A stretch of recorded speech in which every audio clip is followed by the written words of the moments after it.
கடலூர் மாவட்டம் சேத்தியாத்தோப்பு கடைவீதி பகுதியில் சென்னை உயர்நீதிமன்றம் சேத்தியாத்தோப்பு பேரூராட்சியில் நெடுஞ்சாலைத்துறைக்கு சொந்தமான பாத்திய இடத்தில் உள்ளதாக 43 கடைகள் மற்றும் குடியிருப்புகள் உள்ளதாக நெடுஞ்சாலைத்துறை சார்பில் தெரிவிக்கப்பட்டுள்ளது.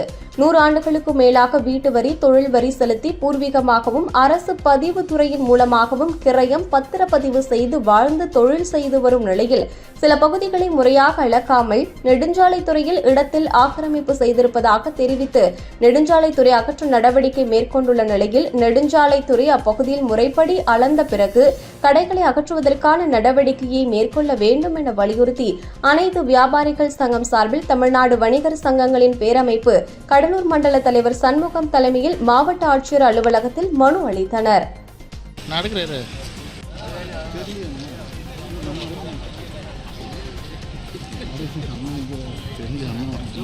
110 ஆண்டுகளாக ஒரே இடத்தில் மனையை ஈஸ்ட் ஆஃபீஸர் மூலயமா விலைக்கு வாங்கியிருக்கோம், தொழில் வரி கட்டியிருக்கோம், மனையை அப்ரூவல் வாங்கியிருக்கோம்.